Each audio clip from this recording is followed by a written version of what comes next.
నమస్కారం దుర్గా కుమార్ గారు. నమస్కారం సుధాకర్ గారు, మన వీక్షకులకు కూడా నమస్కారం. తాజాగా రాష్ట్ర ప్రభుత్వం చేసినటువంటి దోబరా ఖర్చు అయితే ఒకటి బయటపడినట్టుగా తెలుస్తుంది. దాదాపు 90 మంది సలహాదారులకు 700 కోట్ల రూపాయలు ఖర్చు పెట్టాడు. సజ్జల రామకృష్ణారెడ్డికి 100 కోట్లకు పైగా ఏదో ఇచ్చినట్టుగా అయితే ఒక వార్త వస్తుంది. మరి ఇంత ఖర్చు పెట్టడం వాస్తవంగా చట్టబద్ధమేనా? దీనివల్ల రాష్ట్రానికి ఏదైనా ఉపయోగం జరిగిందంటారా 700 కోట్లు పెడితే? ఇప్పుడు ఒక చిన్న విషయం సుధాకర్ గారు, మనం మొన్నటికి మొన్న సజ్జల రామకృష్ణారెడ్డి గారు చెప్పిన ఒక మాట మనం గుర్తు చేసుకుందాం. బ్రదర్ అనిల్ కుమార్ షర్మిల్ గారు వెళ్ళి వాళ్ళకి సంబంధించి ఏదో చిన్న ఫేవర్ చేయమని అడిగితే, ప్రభుత్వ సొమ్ము, ప్రజల సొమ్ము, నేను ఎవరికి కూడా పైసా కూడా నేను వృధా చెయ్యను అని వాళ్ళిద్దరికి కుండ పగలగొట్టినట్టు చెప్పాడు. ప్రజల సొమ్ముకి నేను ఒక ధర్మకర్తనే తప్ప ప్రజల సొమ్ము పైసా కూడా నా చేతి మీద వృధా జరగదని చెప్పటంతో వాళ్ళు హర్ట్ అయ్యి ఇప్పుడు ఈయన మీద ఆరోపణలు చేస్తున్నారని స్వయంగా సజ్జల రామకృష్ణారెడ్డి గారు చెప్పాడు. నిజమేనని నమ్ముదాం. వాళ్ళకైతే ఇవ్వలా. నీకెందుకు ఇచ్చాడు? నువ్వేం సలహాలు చెప్పావని ఇచ్చాడు? 100 కోట్ల రూపాయలు, 680 కోట్లు 90 మంది కోసం ఖర్చు పెట్టి అసలు నువ్వు తప్ప ఇంకే సలహాదారుడు కనపట్టలేదు. నువ్వు సలహాలు చెప్పింది ఏమీ తెలియట్లేదు, కానీ ప్రెస్ కాన్ఫరెన్స్లు ప్రతిపక్షాలను విమర్శిస్తానికి మాత్రం నువ్వు ముందుకు వస్తున్నావు, షర్మిల్ గారిని కానీ ఇంకెవరిని కానీ ఈ 680 కోట్లు మరి అది వృధా ఖర్చా, లేకపోతే అది ఏమన్నా ఆచరణలో ఉపయోగపడిన ఖర్చా? తర్వాత వీళ్ళు ఇచ్చిన సలహాలు ఏంటి అనేది ప్రతి సలహాదారు ప్రతి శాఖకి ఉన్నారు కదండి. ప్రతి శాఖకి ఐఏఎస్లు ఒక 2-3 ఉంటారు, secretary, assistant secretary, deputy secretary, ఈ రేంజ్లో. తర్వాత మంత్రి ఉంటాడు, అన్నిటికన్నా మించి ముఖ్యమంత్రి గారు ఉన్నాడు, అన్ని విషయాలు తెలిసిన ఆయన. అప్పుడు ఉమ్మడి ఆంధ్రప్రదేశ్కి రాజశేఖర రెడ్డి గారు ముఖ్యమంత్రిగా ఉన్న సమయంలో కేవీపీ రామచంద్రరావు గారు ఒక్కడు మాత్రమే సలహాదారు. ఆ సలహాదారుకు కూడా ఇంత ఖర్చు పెట్టిన పరిస్థితి అయితే లేదండి. నెలకి దాదాపు 2,40,00,000 దాకా ఈయనకి యావరేజ్ ఖర్చు వచ్చిందని తేల్చారండి.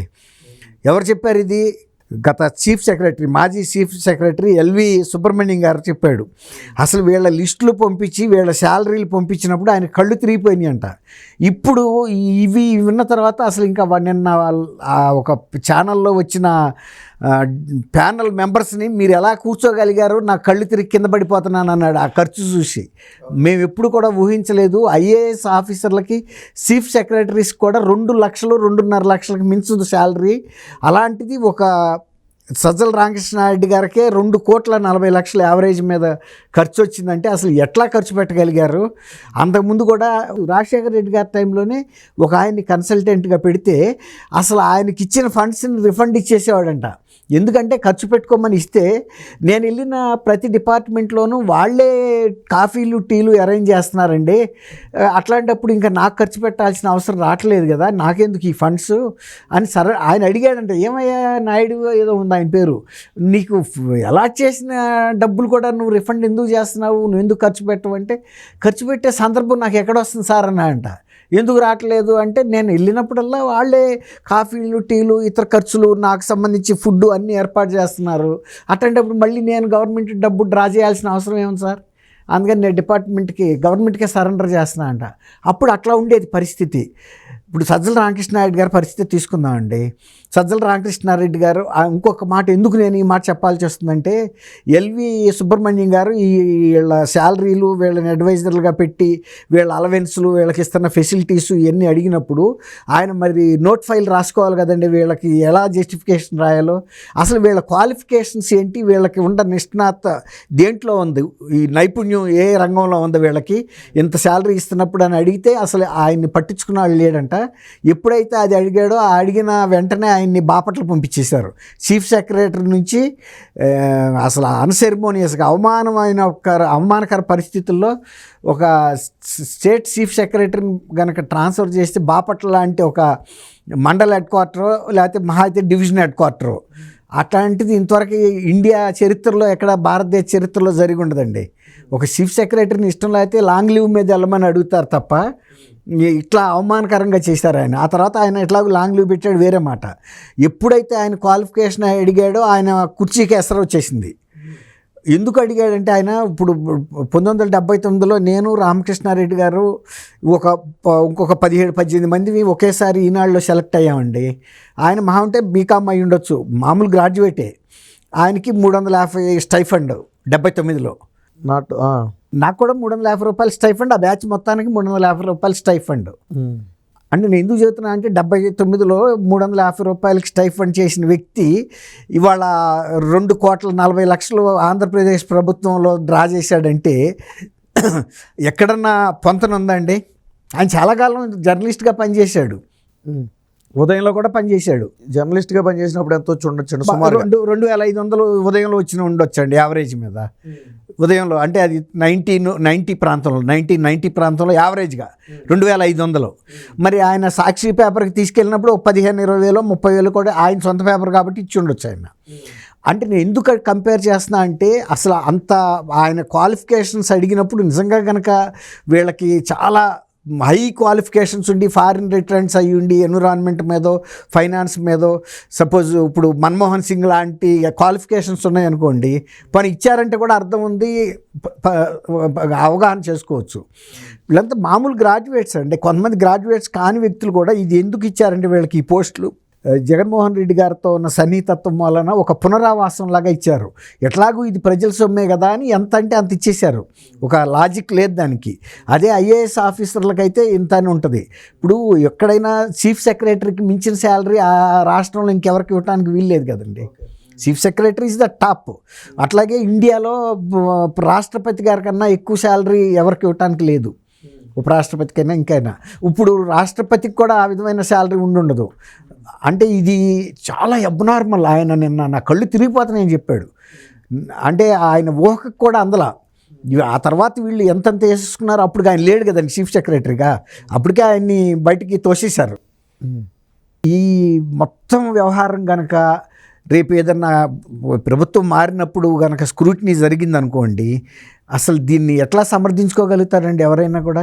తర్వాత ఇంకోటి, ఏ సలహాదారు మొన్న రేవంత్ రెడ్డి గారు కనుక వైట్ పేపర్ వేసాడు చూసారా, ఏ శాఖలో ఏమేమి సలహాలు ఇచ్చారు వాళ్ళు, ఏమి సలహాలు పాటించారు, దీని మూలాన ఆ శాఖల్లో ఏమన్నా అభివృద్ధి జరిగిందా అనేది మనం ఆలోచించాలి కదండి. ఇప్పుడు బుగ్గన రాజేంద్రనాథ్ రెడ్డి గారు ఆర్థిక శాఖ మంత్రి, ఆయన రూపాయి అప్పు చేసినా ప్రజాధనం వృధా అయినా కూడా చంద్రబాబు నాయుడు గారి మీద అది ఘోరమైన నేరం అని చెప్పాడు. మరి ఇప్పుడు ఆయన ఆ రోజు వారంలో 2 సార్లు ఢిల్లీ చుట్టూ తిరిగి అప్పులు తెచ్చి ఈ విధమైన చెల్లింపులు ఆయన చేతి మీదే జరిగినాయి కదా. అప్పు తెచ్చిన ఆయనకైతే తెలుసు కదా బాధ, అక్కడ ఎంత కష్టపడితే ఇక్కడికి అప్పు తెస్తున్నామని. ఆ తెచ్చిన ప్రతి రూపాయి ఎంత కేర్ఫుల్గా ఉపయోగించాలండి, ప్రజలకు సంబంధించిన అంశాలకు ఉపయోగించాలి. ఏదన్నా రోడ్లు ఉపయోగించాలి, హాస్పిటల్స్లో మొన్న ఆరోగ్యశ్రీ బంద్ పెట్టారు కదండి. ఆరోగ్యశ్రీ అదే కనుక నిధులు ఇచ్చి ఉంటే ఆరోగ్యశ్రీకి ఈ పరిస్థితి రాదు కదా.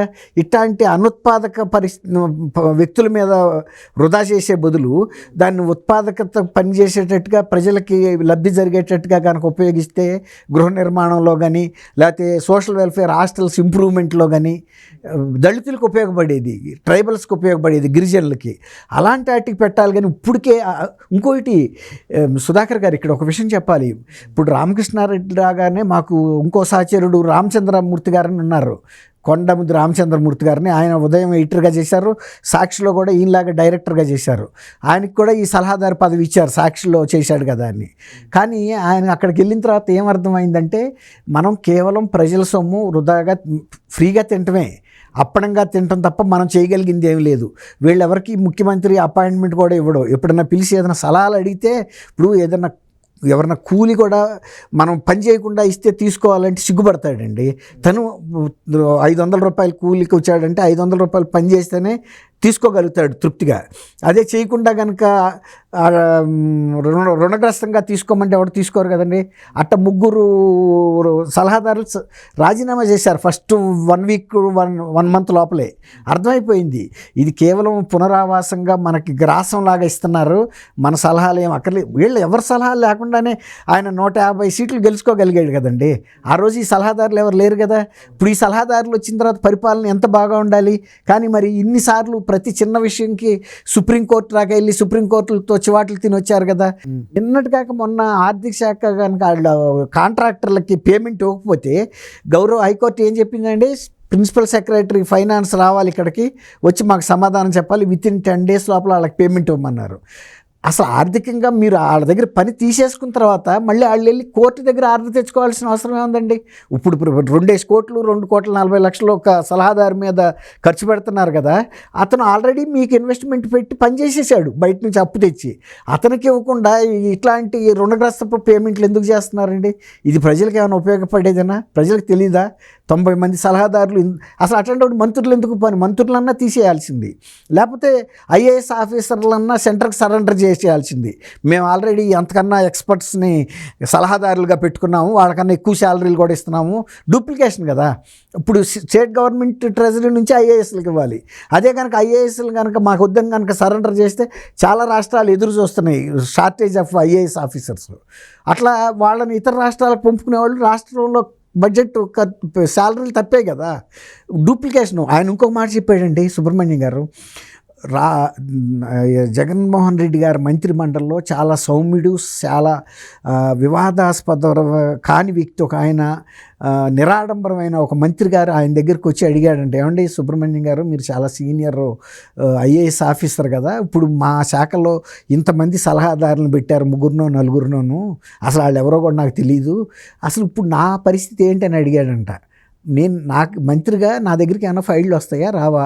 వస్తే నేను అవి తీసుకెళ్ళి సలహాదారులకి ఇవ్వాలా, పోస్ట్ మ్యాన్ ఉద్యోగంలాగా? ఆ సలహాదారులు నిర్ణయం తీసుకుంటారు, ఎందుకంటే వాళ్ళకి మినిస్టర్ల కన్నా కూడా ఎక్కువ శాలరీ ఇస్తున్నారు కదా, ఎక్కువ హోదా ఇస్తున్నారు, ఇంత ఖర్చు పెడుతున్నారు. మినిస్టర్ల కంటే ఒక స్పెసిఫిక్గా శాలరీస్ ఉంటాయి, దానిపై అంతా ఇవ్వాలి. తర్వాత ప్రోటోకాల్ ప్రకారం కూడా ఒక కారు ఇవ్వాలనుకోండి, కారు ఇస్తారు, బంగ్లా ఇవ్వాలి. ఇప్పుడు వీళ్ళంతా ఒక ప్రోటోకాల్ ప్రకారం వచ్చిన వాళ్ళు కూడా కాదు, అబౌవ్ ప్రోటోకాల్. అసలు వీళ్ళకి ఎంత అనేది ఇక స్కై ఈజ్ ద లిమిట్ అనే లెవెల్లో ఉంది. 2,40,00,000 ఒక్కొక్క సలహాదారు మీద ఖర్చు పెట్టారంటే, ఆ మిగిలిన వాళ్ళ మీద కూడా 1,50,00,000 ప్రాంతాల్లో ఖర్చు పెట్టి ఉండొచ్చు అండి నెలకి. ఇప్పుడు ఇది హయ్యెస్ట్గా కనపడుతుంది సజ్జల రామకృష్ణారెడ్డి గారిది. ఇప్పుడు మరి ఆ మిగిలిన సలహాదారుల యొక్క లిస్టు ప్రకటించడం ఒకటి, ఏ సలహాదారు మీద ఈ ప్రభుత్వం ఎంత ఇచ్చిందో కనుక ఇస్తే ప్రజలకు జవాబుదారీగా ఉంటుంది. ఇప్పుడు మొన్న అనిల్ కుమార్కి షర్మిల గారికి చెప్పాడు కదండి, ఇది ప్రజల సొమ్ము, నేను మీకు తోచిపెడతానికి లేను, నేనేం ఫేవర్ చేయలేనని. అట్టాగే ఈ సలహాదారులకి ఇచ్చినవి కూడా ఎవరికి ఎంత ఇచ్చారో తెలిస్తే ప్రజలకు కూడా ఒక తృప్తి ఉంటుంది. ఓకే, ఈయన ఆయన ఇచ్చిన సలహాల సంఖ్య అయ్యేనా ఉపయోగపడినాయా లేదో కూడా రిమార్క్స్ రాస్తే కొంచెం జవాబుదారీతనంగా ఉంటుంది ఆయనకుండా నైజానికి, జగన్మోహన్ రెడ్డి గారికి ఉన్న నైజానికి.